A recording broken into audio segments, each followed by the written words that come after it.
నీళ్లు తెచ్చిండు.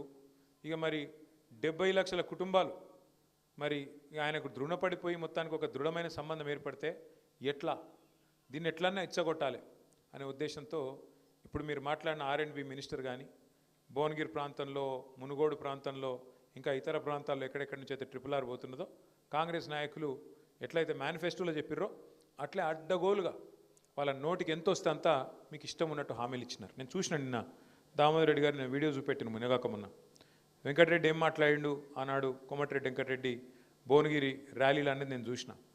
చాలా నోటికి వచ్చినట్టుగా అది ఎంతంటే అంత ఎటు పడితే అటు మాట్లాడిండు. మళ్ళీ అదే వెంకటరెడ్డి గారు ఇవాళ ఏమంటుండు, మీరు పోతే అది అయ్యేది ఉందా పోయేది ఉందా RRR అవుతుందో పోతుందో నాకేం తెలుసు, నాకు తెలియదు ఎత్తేసినట్టు మాట్లాడుతూ ఉన్నాడు. ప్రియాంక గాంధీ గారు అంటే ఇవాళ ఎంపీ సోనియా గాంధీ గారి కుమార్తె రాహుల్ గాంధీ గారి చెల్లె, ఆమె కూడా చెప్పింది కదా ఇక్కడికి వచ్చి వాళ్ళు వీళ్ళు కాదు ఇవాళ కేంద్రంలో ఒక ముఖ్యమైన బాధ్యతలో ఉన్నవాళ్ళు రాష్ట్రంలో ఉండే కాంగ్రెస్ పార్టీకి అధినాయకులుగా ఉండేవాళ్ళు, ఆమె కూడా చెప్పింది కదా మేము అవతలకి తీసుకుపోతాం 40 కిలోమీటర్లు అవతలు తీసుకుపోతాం అంతా ఒకటే పద్ధతిలో చేస్తాం శాస్త్రీయంగా చేస్తాం అని చెప్పిండ్రు. ఆ మాటలన్నీ నమ్మి మీరు భువనగిరిలో గెలిపించారు, మునుగోడులో గెలిపించారు, మొత్తం నల్గొండ జిల్లా అంతా కూడా గెలిపించినారు, ఇంకా చాలా చోట్ల కూడా గెలిపించినారు. దాని దయతోనే మీ దయతోనే ఇలా కాంగ్రెస్ గద్దెనెక్కింది అధికారంలో కూర్చున్నది. వాస్తవం మీరందరూ నల్గొండ జిల్లాలో గుద్దితే మా అధికారం పోయింది, కాంగ్రెస్ వాళ్ళకి అధికారం వచ్చింది. ఇది వాస్తవం. 12 సీట్లలో మేము గెలిచింది ఒకటే నల్గొండలో. అది కూడా ఎక్కడ నల్గొండ మొత్తం భారతదేశంలో నంబర్ 1 జిల్లా వరి ధాన్యం ఉత్పత్తిలో.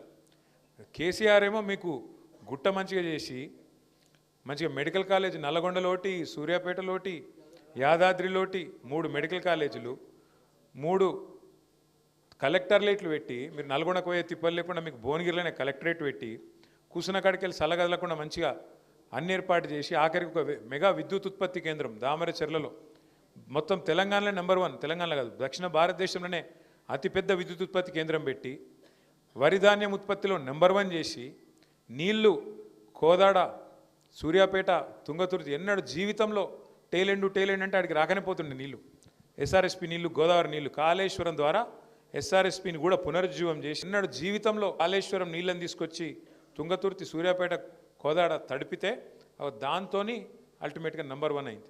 ఒక గంధమల్ల ఒక బస్వాపూర్ ఇవన్నీ కూడా బాగా చేసి మీకోసం శివన్నగూడెం చెర్లగూడెం ఒకటి కాదు కేసీఆర్ చేసింది ఏందో ఒక్కసారి మననం చేసుకోండి. మా మల్లన్న యాద్ చేస్తున్నాడు బొక్కలలో మూలుగా చచ్చిపోయి నడుమిరిగిపోయిన నల్గొండకు మళ్ళా చేయి కర్రాయి నిలుస్తున్నాడు కేసీఆర్ గారు. ఫ్లోరైడ్ని చంపి ఫ్లోరోసిస్ మహమ్మారిని చంపి మిషన్ భగీరథతో పూర్తి చేసినాడు కేసీఆర్. సో ఇవన్నీ జరిగినా కూడా మీరు ఎక్కడ ఆందోళన పడ్డారు? ఇన్ని జరిగినాయి కరెక్టే, ఇవన్నీ కేసీఆర్ చేసిండు కరెక్టే, కానీ మా కడుపు మాదే పోతున్న భూమి అని చెప్పి ఆక్రోశంతో అవతల వాళ్ళు చెప్పింది నమ్మి ఇక సరే దాని మీదకి వెళ్ళి కొన్ని ఆశ కూడా పెట్టిరు అనుకో. వాళ్ళు ఏమేమి ఆశ పెట్టిరో మీకు అన్నీ ఆదుకుని ఆయన 10,000 ఇస్తే మేము 15,000 ఇస్తామన్నారు. రైతు బంధు కేసీఆర్ 2 పంటలు ఇస్తుండే మేము 3 పంటలకు ఇస్తామన్నారు. ఆయన ₹1,00,000 ఇస్తే లగ్గానికి మేము తులం బంగారం ఇస్తామన్నాడు. ఇక ముసలోళ్ళకు 2,000 ఇస్తే నేను 4,000 ఇస్తా అన్నాడు. ఆయన ముసలమ్మకో ముసలయ్యకో ఇస్తుండు నేను ఇద్దరికి ఇస్తా అన్నాడు. ఇట్లా ఒక్కటి కాదు ఇక నోటికి ఎంత వస్తే అంత చెప్పుకుంటా పోతే మీరు కూడా సరేతి 10 ఏళ్ళు ఆయనకి ఇచ్చినాం కదా వీళ్ళకు 5 ఏళ్ళు ఇద్దాం తీ అని చెప్పి ఇక్కడ కూర్చున్న వాళ్ళలో నాకు తెలిసి 99% మంది కాంగ్రెస్ని గెలిపించిన వాళ్ళే ఉన్నారు. అంతేనా? ఇది పక్కాలే.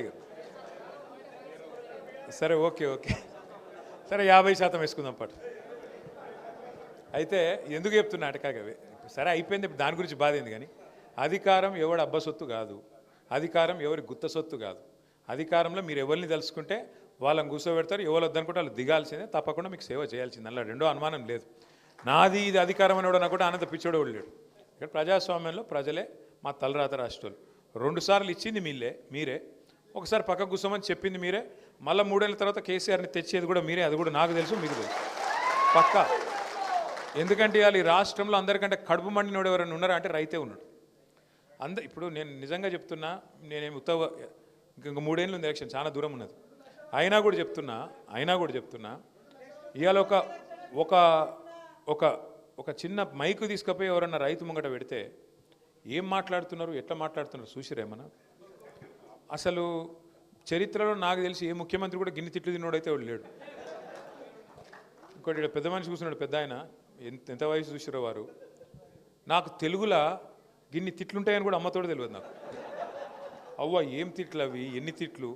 భయం అనేది లేదు, ముఖ్యమంత్రి లేదు, మంత్రి లేదు, ఏపో వాడు ఎవడైతే ఆడోళ్ళు కూడా ఏం ఆగుతలేరు. ఎందుకు ఇంత కోపం వచ్చింది? నువ్వు తిట్టక తల్లి, ఈ విషయం తిట్లు చాలు ఉన్నాయి ఇప్పుడు వద్దు. కానీ కాక ఎందుకు ఇంత కోపం వచ్చింది అనేది మేము కూడా ఆలోచన చేసినాం. ఇంత జల్దీ రావద్దు కదా కోపం వస్తే కూడా, ఆఖరి సంవత్సరం వస్తుంది, 2 ఏళ్ళ ముంగట వస్తుంది. ఇంత జల్దీ అధికారంలోకి ఎక్కగానే ఇట్లా కనబడేది అనేది మనకు కనబడుతుందా? మనకు పదవి అయిపోయిన బాధ ఎక్కడ ఉందా, లేకపోతే నిజంగానే జనంలో బాధ ఉందా అని చెప్పి మేము కూడా కొన్ని సర్వేలు అవి చేయించినాం. అందులో వచ్చింది ఒకటే ఒక మాట మెయిన్గా, ఎందుకంటే మనిషికి ఆశ పెట్టద్దు. ఆశ పెట్టి ఎత్తేస్తే దాని నుంచి వచ్చే రియాక్షన్ మామూలుగా ఉండదు. ఇలా మీ అందరి కోపం కూడా కదా ఇక్కడికి వచ్చిన వాళ్ళది. ఏం చెప్పింది వీళ్ళు? RRR మీకు అనుకూలంగా మారుస్తాం, మీకు ఎవ్వరికి దెబ్బ తాకకుండా చూస్తాం, మీకు ఎవ్వరికి కూడా ఏం కాదు, మీ భూములు పోకుండా చూస్తామని చెప్పారు. అంతేనా? ఇదే అనిల్ కుమార్ రెడ్డి, ఇదే రాజగోపాల్ రెడ్డి, ఇదే కోమటిరెడ్డి వెంకటరెడ్డి, వీళ్ళందరూ చెప్పి మీ ఓట్లు తీసుకొని ఇవాళ పత్త లేకుండా ఎక్కడోడక్కడ తప్పించుకొని తిరుగుతూ ఉన్నారు. ఓడ మీద ఉన్నప్పుడు ఓడ మల్లన్న, ఒడ్డుకెక్కినాక బోడ మల్లన్న. ఇవాళ ఇది కథ. నేను మీతో ప్రార్థించేది ఒకటే, సరే ఇలా మీరు అందరూ వచ్చిర్రు, మీరు చెప్తున్నారు అన్న కొట్లాడండి, అసెంబ్లీలో కొట్లాడండి, పార్లమెంట్లో కొట్లాడండి, బరాబర్ కొట్లాడతాం. పార్లమెంట్లో మాకు రాజ్యసభలో 4 సభ్యులు ఉన్నారు, వాళ్ళతో మాట్లాడించే బాధ్యత నాది. ఖచ్చితంగా నితిన్ గడ్కరీని అడిగించే బాధ్యత నాది. నెంబర్ 1. నెంబర్ 2, అసెంబ్లీలో కూడా మళ్ళీ వీళ్ళు పెట్టేటట్టు కూడా లేరు. వీళ్ళు అసెంబ్లీ పెడితే మేము గెదుముడితే ఆయనతో వాళ్ళు పారిపోతున్నారు. ఏం చేయమంటారు? మమ్మల్ని మైక్ ఇయ్యరు,